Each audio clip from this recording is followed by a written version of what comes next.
Buenos días, hermanos. Llegamos ahorita al tiempo de la predicación y por la hora creo que es tiempo récord. Vamos a salir un poquito más temprano tal vez. Bueno, quisiera iniciar la predicación. Como ustedes se pueden dar cuenta, el título de este mensaje es Líbranos del maligno. Y para hablar un poco o introducirnos en esta petición de la oración modelo de nuestro Señor Jesucristo, quiero hablarles de dos relatos de la mitología griega que usaremos a modo de ilustración para ver cómo muchas veces los creyentes llegan a luchar contra el pecado. El primer relato gira en torno a un personaje muy conocido llamado Ulises. Ulises fue a la batalla que nosotros conocemos como la batalla de Troya, y de regreso en el viaje de Troya tuvo que enfrentarse a muchos peligros para regresar a casa. Uno de los momentos más peligrosos de esa travesía de Ulises y el grupo que le acompañaba fue cuando tuvieron que bordear una isla donde había sirenas. Según la leyenda, estas malvadas criaturas tenían un canto tan hermoso que atraían a los marineros a la costa, encallaban en los arrecifes y ellas se aprovechaban para matarlos sin misericordia. Advertido Ulises de este peligro, pero al mismo tiempo lleno de curiosidad, quiso escuchar el canto de las sirenas y le advirtió, le dio esta encomienda a sus marineros que se taparan sus oídos con cera y lo amarraran a él al mástil para que él pudiese escuchar el canto de las sirenas. Y les dijo: no importa lo que yo diga o lo que yo haga cuando pasemos por ahí, no me suelten hasta que estemos a buena distancia del canto de las sirenas. Tal como se le había advertido, Ulises quedó totalmente hechizado por lo que vio y escuchó, y de no haber sido porque estaba atado al mástil, con gusto habría sucumbido a la tentación. Ahí por eso hicieron ese dibujo. Bueno, está como en un jarrón. Ese es uno de los personajes. Hay otro personaje también de la mitología griega que se tuvo que enfrentar al mismo canto de las sirenas. Su nombre era Jasón, y él tuvo esta parte de la travesía después de buscar el vellocino de oro. Entre los tripulantes de la embarcación de Jasón se encontraba Orfeo. Este era un artista de talento incomparable que tocaba la lira y la flauta. Su música era reconocida como la más hermosa y melodiosa del mundo antiguo. Entonces, en vez de usar el estratagema de Ulises de ser amarrado en el mástil, Jasón le pidió que tocara a Orfeo, mientras cruzaban ese trayecto, las canciones más hermosas y encantadoras de su repertorio. De esta manera, la música de Orfeo eclipsó completamente el canto de las sirenas y ya no se escuchaba, pero se escuchaba la hermosa melodía de Orfeo. Las sirenas no habían perdido su capacidad de seducir, pero estos hombres habían sido cautivados por un sonido infinitamente mayor. Como usted podrá observar, hay una diferencia abismal entre Ulises y Jasón. Ulises sobrevivió al canto de las sirenas, pero Jasón triunfó sobre ellas. Le pregunto, en la vida cristiana, ¿cómo está luchando usted contra el pecado? ¿Cómo está enfrentando usted la tentación? Bueno, espero con la ayuda de Dios que cuando pasemos por esta parte del mensaje, Dios nos dé guía para saber cómo debemos enfrentar y orar al Señor: líbranos del maligno. Acompáñenme por favor al Evangelio de Mateo capítulo 6, estamos en el versículo 13. Mateo capítulo 6, versículo 13.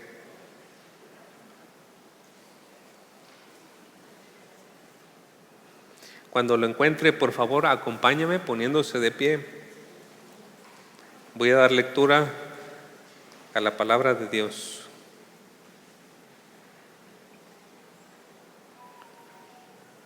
Así dice la palabra de Dios: y no nos metas en tentación, mas líbranos del mal. Vamos a orar. Padre celestial, necesitamos tanto que usted eche luz sobre este pasaje de la Escritura y nos ayude a ver, Señor, lo que usted quiso decirnos aquí. Ayúdenos, Señor, que nuestras vidas en la lucha contra el pecado sea una lucha legítima y sea al mismo tiempo, Señor, una búsqueda por la pureza, pero no para que los hombres nos miren a nosotros como si fuésemos algo, pero la pureza porque aquellos que son de limpio corazón verán a Dios. Y porque queremos tener esa comunión más cercana con usted, nuestro Señor Jesucristo. Y porque queremos ser parte de esa novia que se presenta sin mancha, pura y irreprensible delante de Cristo, le pedimos que nos escuche en esta hora y que su Espíritu nos ayude. Quite toda distracción de este tiempo, Señor, y enfoque nuestra mente en Cristo. Se lo pedimos y le damos gracias que usted estará haciendo esto y más de lo que pedimos. En el nombre de Cristo Jesús, amén. Puede tomar su lugar. Como se puede dar cuenta, ya estamos concluyendo lo que se conoce como la oración modelo, o más popularmente el Padre Nuestro. Y en esta obra de arte de nuestro Señor Jesucristo, nosotros encontramos 6 peticiones y hemos podido observar una división entre estas 6 peticiones. Las primeras 3 se concentran en Dios, en su reino, y las otras 3 se concentran en el hombre y su necesidad. No vamos a decir estrictamente que es así, porque también tiene que ver con Dios y con su reino, pero son como énfasis que podemos ver en estas partes. Nosotros hemos llegado a la última petición y no la podemos abordar debidamente si primeramente no hacemos un buen trabajo por traducir correctamente esta última oración. Usted puede ver, por ejemplo, que las diferentes versiones de la Biblia traducen en una u otra manera este versículo. Por ejemplo, en Mateo 6:13 nos dice en la Reina Valera: y no nos metas en tentación, mas líbranos del mal. Pero mire cómo cambia si vamos a la Nueva Versión Internacional: y no nos dejes caer en tentación, sino líbranos del maligno. Y si usted va a otra versión de la Biblia, dice en la Biblia textual, la 4ª edición: y no nos metas en prueba, mas líbranos del mal. Ahora, siempre vamos a encontrar diferentes traducciones, pero a veces las traducciones sí van a tener un peso importante a la hora de interpretar el pasaje. Y en este caso, esto es lo que nosotros vamos a lidiar. La traducción va a ser importante para entender qué quiso decir nuestro Señor. Porque ustedes pueden notar que no es lo mismo decir líbranos del mal que líbranos del maligno. Ya tiene forma. El mal es algo muy abstracto. El maligno es una persona. Tampoco es lo mismo decir tentación que prueba. Tienen matices diferentes que es importante también tomar en cuenta. Entonces, ¿qué es una buena traducción aquí? Bueno, por ahí tenía un libro antiguo, es Clave Lingüística del Nuevo Testamento griego, y ahí se ofrece esta traducción con la cual yo también coincido. Y va a aparecer aquí que dice: no nos pongas a prueba, mas líbranos del maligno. No nos pongas a prueba, mas líbranos del maligno. ¿Puede poner la siguiente diapositiva, hermano? Entonces, hay algunas cosas que cambian. Lo que está en azul es lo que nosotros, o lo que yo puedo decir, veo más, y lo amarillo son las diferentes versiones que hay Y bueno, digo ahorita, prefiero las que están en azul. No nos pongas a prueba, mas líbranos del maligno. Prueba en lugar de tentación. La palabra griega ahí, y nos vamos a poner poquito intelectuales, hermanos, y después vamos a ir muy práctico, pero primero veamos esta parte. Es mejor que digamos prueba, aunque la palabra para prueba en griego pirasmos se puede traducir de las dos maneras. Se puede traducir como tentación o se puede traducir como prueba. El contexto es lo que indica cómo se debe traducir esa palabra. Pero es muy importante notar, hermanos, que Dios nunca nos pone en tentación. Santiago 1:13, ¿qué nos dice? Que nadie diga cuando es tentado, soy tentado por Dios, porque Dios no puede ser tentado por el mal y Él mismo no tienta. Ahí encontramos el verbo de la palabra pirasmos que dije en un principio. Él no tienta a nadie. Dios no tienta a nadie, es verdad, pero Dios sí prueba a las personas. Esa misma palabra la vamos a encontrar en el caso con Abraham. En Hebreos 11:17 nos dice, por la fe Abraham, cuando fue probado, y es la misma palabra, cuando fue probado, ofreció a Isaac, y el que había recibido las promesas ofrecía a su único hijo. Así que Dios no tienta, pero Dios sí prueba a las personas. Entonces me parece que es una mejor traducción. Segunda cosa, maligno en lugar de mal.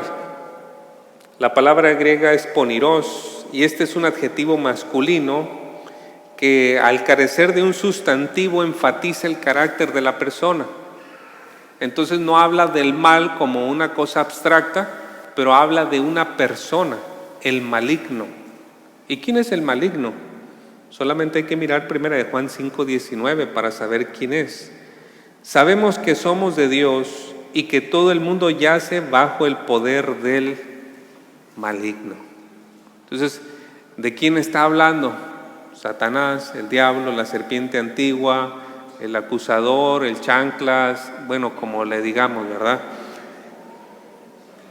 Tercera manera o tercera parte de esta traducción, en lugar de decir no nos dejes caer en tentación, debe de ser no nos pongas en prueba. La palabra ahí es isfero, y que trata con cargar algo para ponerlo, introducirlo, meterlo, ponerlo allí.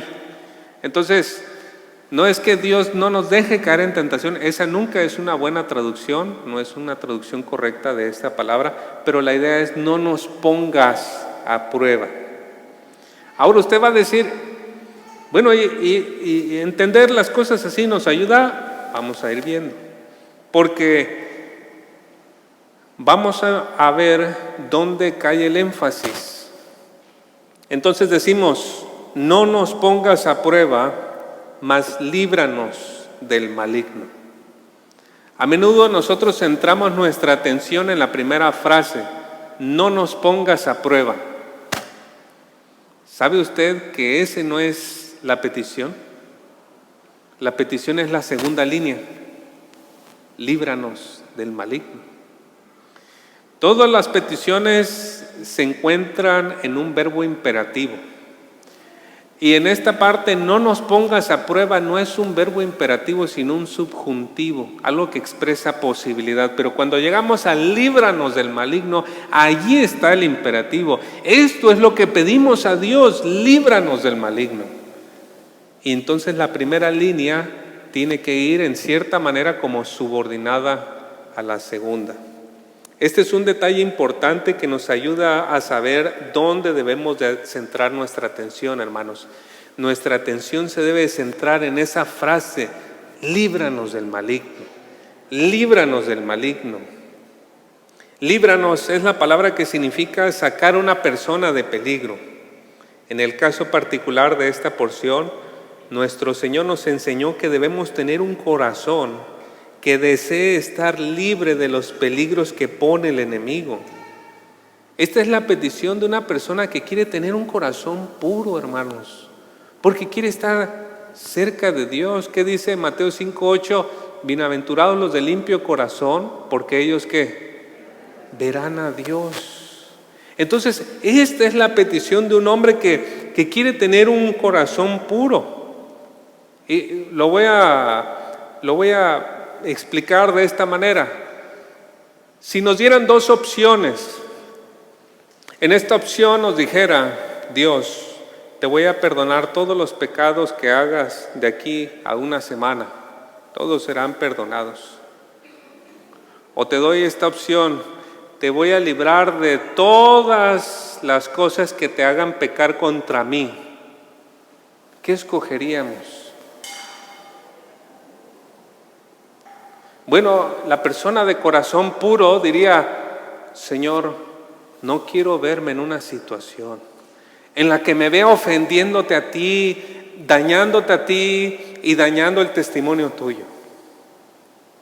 Pero el sinvergüenza diría, tengo licencia para pecar, ahora puedo hacer, y buscaría esta opción. Entonces el de corazón puro es aquel que está buscando ni siquiera verse envuelto en esa circunstancia en la que puede ofender a Dios. Él busca esa pureza. Y le pregunto yo, ¿es ese nuestro caso? Un predicador dijo una vez, muchos buscan ser perdonados de sus pecados, pero casi nadie busca ser salvado de sus pecados. Otra pregunta pertinente, hermanos, es, ¿qué cosas se permitiría hacer usted si supiera que no tendrá un castigo por esas acciones?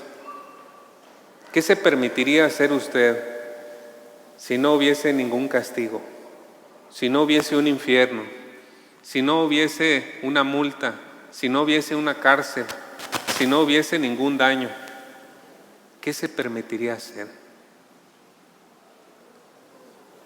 Para muchos el castigo es la única barrera que los detiene de dar rienda suelta a sus deseos. Sin embargo, el castigo no debe de ser la motivación de aquel que es hijo de Dios o hija de Dios. Si aquello que nos mantiene en el camino recto es el temor al castigo, la vergüenza pública o el rechazo de la gente, entonces no estamos preparados para orar, Señor, líbranos del maligno. Orar, líbranos del maligno, nunca debe llevarnos a excusarnos de nuestros pecados echándole la culpa a Satanás. Por culpa de él, no. Hay quienes pueden orar, líbrame del maligno, y aún así permitirse ciertos pecados que se mantengan ocultos en sus vidas. Y vanamente se pueden llegar a consolar diciendo, nadie los ve, nadie lo ha notado, nadie lo sabe y nadie lo sabrá. Pero déjeme le digo algo, no hay pecados secretos. No hay pecados secretos. No existe esa idea, hermanos. Pero pastor, nadie me vio. ¿No? ¿Nadie? Hebreos 4:13. Y no hay cosa creada oculta a su vista, sino que todas las cosas están al descubierto y desnudas ante los ojos de aquel a quien tenemos que dar cuenta. Si no nos arrepentimos de nuestros pecados nos van a alcanzar. Si están ocultos, van a salir a la luz como el pecado de Acán y será vergonzoso. Números 32:23 nos dice, pero si no cumplen su palabra, entonces habrán pecado contra el Señor y estén seguros de que su pecado los alcanzará. Tal vez usted se encuentra coqueteando un poquito con el pecado. Se ha permitido ver cosas sensuales en el internet que despiertan ciertas pasiones. Agarra el teléfono y comienza viendo alguna cosa y termina viendo otra. Quizás ha estado fantaseando en su mente y considera que como nadie ve, nadie se llega a dar cuenta. Tal vez una persona con la que usted está trabajando o está cerca de usted está empezando a tener un acercamiento inapropiado. con propósitos sensuales y esa persona no es su esposo ni su esposa. Hermano, hermana, aléjese de ese camino. Es fatigoso andar por la vida con exceso de equipaje. Qué fatigoso es a las luchas de la vida todavía añadir los pecados ocultos, hermanos. Hay una parte que ustedes conocen, el cantar de los cantares, ¿no? Este hermoso canto que hacen el novio y la novia, y hay en partes donde ambos se unen y dicen alguna palabra, alguna petición. Y en una de esas partes, Cantares 2:15, dicen: atrapen todos los zorros, esos zorros pequeños, antes de que arruinen el viñedo del amor, porque las vides están en flor. Un pequeño zorro, ¿cómo puede hacer daño al cultivo? Y una pequeña cosa que usted se permita, ¿cómo puede hacer daño a su matrimonio? Pero todavía véalo, ¿cómo puede hacer daño en su relación y su comunión con Dios? Los pecados ocultos o las cosas que consideramos pequeñas y nos permitimos tener, cuán peligrosas pueden llegar a ser, hermanos. Señor, líbranos del maligno. Pero quizá usted no es una persona que está teniendo dificultades con la inmoralidad sexual. Quizá usted es una persona que tiene un buen desempeño en los deberes religiosos, una persona que ora, una persona que ayuna, una persona que ofrenda, una persona que se preocupa, hace, trabaja, ministra y todo. Yo le digo, y la Escritura le dice: cuídese del orgullo.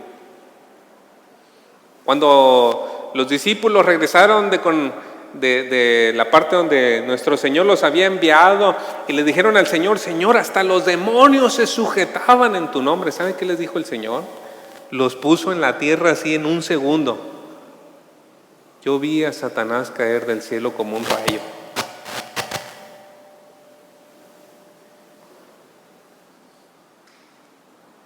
¿Así? Es el otro.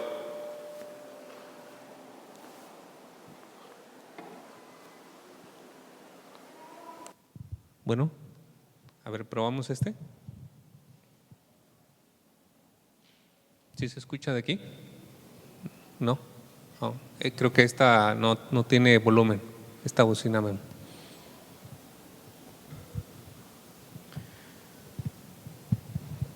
Entonces, el pecado oculto puede ser la soberbia, ya no la inmoralidad sexual, pero la soberbia. Y recuerde que los líderes religiosos en Israel aprendieron muy bien a ocultar el orgullo y la soberbia detrás de prácticas buenas, como lo era dar ayuda a los pobres, como lo era orar, como lo era ayunar. Nuestro Señor fue muy firme al tratar con los actores de la religión. Y tenemos que orar, hermanos: Señor, líbranos del maligno. Noten ustedes que la palabra líbranos se encuentra en plural. Nuestro Señor nos enseñó a orar no solamente por aquellas cosas en las que el maligno puede estar allí molestándonos o provocándonos en una forma muy fuerte en lo personal, pero el Señor nos enseñó a orar para pedir por todos en una manera colectiva. Y es que a veces el maligno hará que los líderes de la iglesia se llenen de soberbia, trayendo gran dolor sobre toda la iglesia. Piense en el caso del rey David. En 1 de Crónicas 21 del 1 al 3 nos dice: Satanás se levantó contra Israel y provocó a David a hacer un censo de Israel. Versículo 2: dijo pues David a Joab, y a los jefes del pueblo: vayan, cuenten a Israel desde Beerseba hasta Dan y tráiganme el resultado para que yo sepa el número de ellos. Pero Joab dijo: añada el Señor a su pueblo 100 veces más de lo que son. Pero, oh rey, Señor mío, ¿no son todos ellos siervos de mi Señor? ¿Por qué procura esto mi Señor? ¿Por qué ha de ser el motivo de culpa para Israel? ¿Qué quería David? Bueno, ciertamente Dios da la victoria, no con espada ni con ejército, ¿verdad? Entonces, fueran 300 o fueran 10,000, si Dios quiere, Él da la victoria. Pero este hombre quería conocer cuánto tenía, cuántas personas estaban bajo su poder, cuánto daño podía hacer, cuál era su poderío. Y esa soberbia le costó muy caro al pueblo de Israel. Amados hermanos, hay pocas cosas tan feas dentro de una iglesia como la soberbia en el liderazgo. Cierta ocasión tuve la oportunidad de visitar una iglesia fuera de este estado, para que no nos sintamos ninguno aludido, fuera de este estado, y cuando entré, pues esta iglesia tenía fama de ser una iglesia sana doctrina, buenos maestros, muy bonito, todo organizado. Y nos recibieron tan bonito, fueron tan amables, nos sentamos allí, nos sentíamos wow, de maravilla. Y cuando los pastores, porque habían 3 pastores que estaban sirviendo, uno participaba, otro oraba, el otro enseñaba y terminaba, yo sentía que estaba viendo una danza olímpica, hermanos, o sea, magistral, cómo todo encajaba, empezaban en tiempo, terminaban en tiempo. Yo estaba asombrado. ¿Qué es mi sorpresa? Unas pocas semanas después, esta iglesia, que yo creo que andaba llegando casi a las 200 personas, fue reducida a 8. Porque resulta que debajo de todo ese programa, toda esa organización, había tanto orgullo en los líderes, tanto orgullo entre ellos, tanta soberbia, que no podían estar de acuerdo el uno con el otro. Dice 1 Timoteo 5 del 24 al 25, los pecados de algunos hombres son ya evidentes, yendo delante de ellos al juicio, mas a otros sus pecados los siguen. De la misma manera las buenas obras son evidentes, y las que no lo son no se pueden ocultar. Señor, líbranos del maligno, ¿verdad? Nuestro ruego a Dios para ser librados del maligno debe de ser diario. Noten ustedes que al comienzo dice, y no nos pongas a prueba, mas líbranos del maligno. Ese y está en conexión con el versículo anterior, que está en conexión con el versículo anterior, y nos enseña que así como tenemos que pedir por el pan nuestro de cada día, también tenemos que pedir diariamente al Señor, líbranos del maligno. Esta es una batalla que tenemos que sostener diariamente, hermanos. Dios pone a prueba a la iglesia y lo hace para sacar a la luz quienes están cautivos del maligno, para mostrar quiénes son aprobados y quiénes están reprobados, quiénes le obedecen, quiénes se rebelan contra Él. Y así vemos que nuestro Señor hizo con Israel, ¿no es cierto?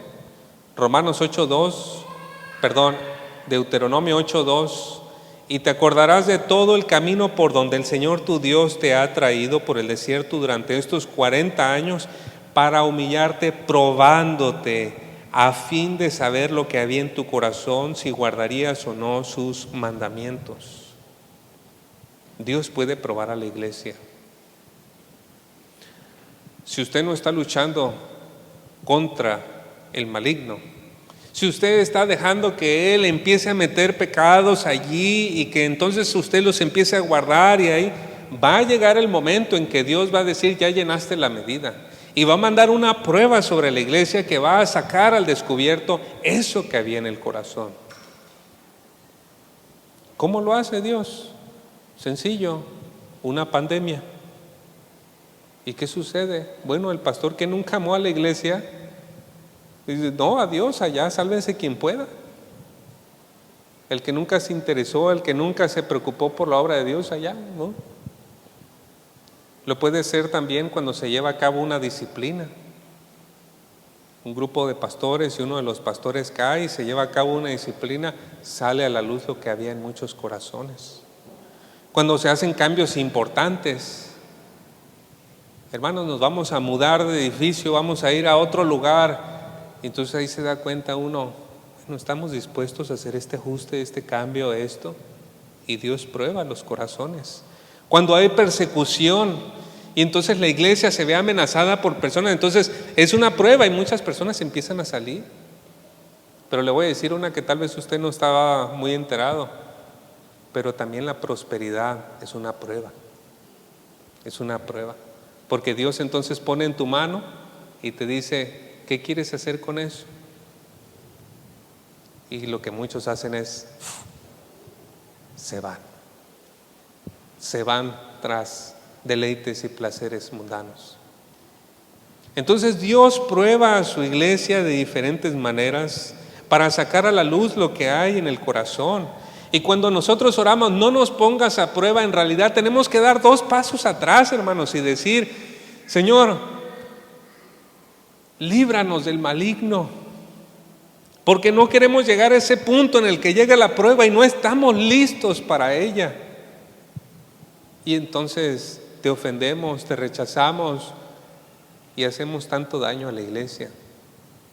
Por eso decimos, el énfasis es, líbranos del maligno. Las pruebas, Dios puede mandarlas cada 5 años, cada 2, cada 4. Vamos a tener que pasar por pruebas. Pero lo importante es que diariamente estemos pidiendo y clamando y con un corazón humilde, Señor, líbranos del maligno.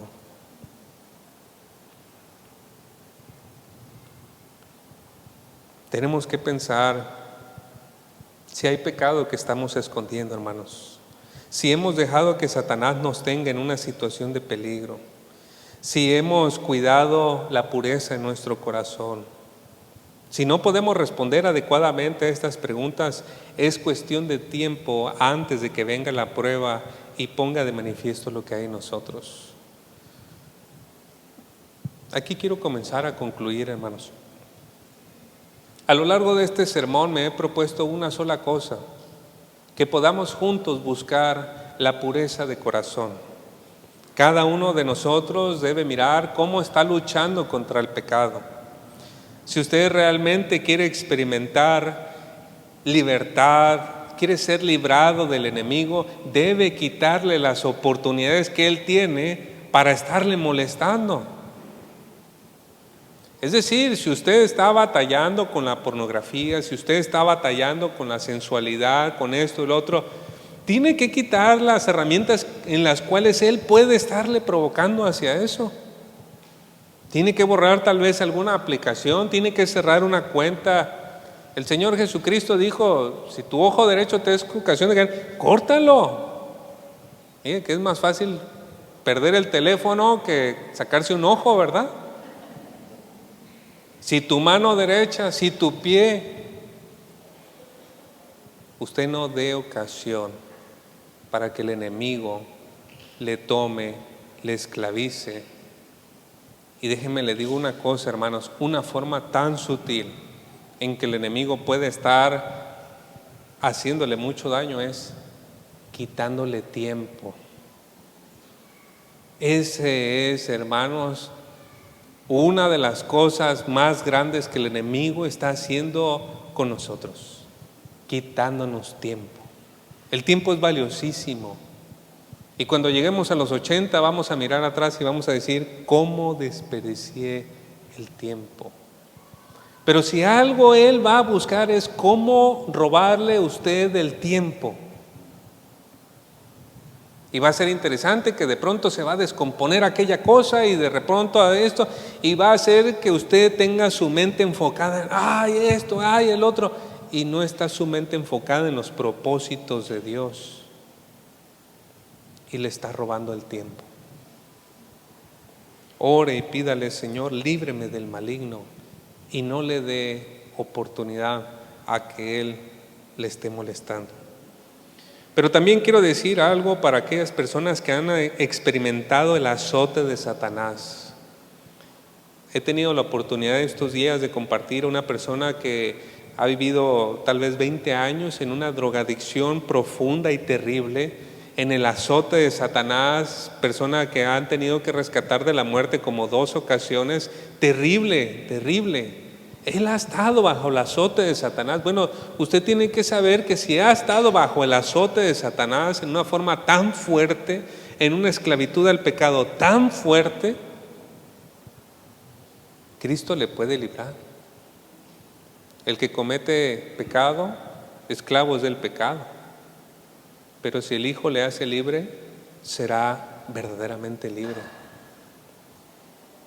Primera de Juan 3:8 nos dice: cuando alguien sigue pecando, demuestra que pertenece al diablo, el cual peca desde el principio, pero el Hijo de Dios vino para destruir las obras del diablo. Usted puede poner su confianza en Jesucristo. Si usted ha experimentado el azote de Satanás en el alcoholismo, en la inmoralidad sexual, en las drogas, en esto y lo otro, usted debe saber que tiene esperanza en Cristo y que Él vino para deshacer, para destruir la obra de Satanás en usted y que usted sea renovado a la imagen de Cristo. Con eso en mente, hermanos, pidamos al Señor: líbranos del maligno. Oremos. Oh Señor, de verdad, ¿cuántos pueden orar sinceramente esta petición?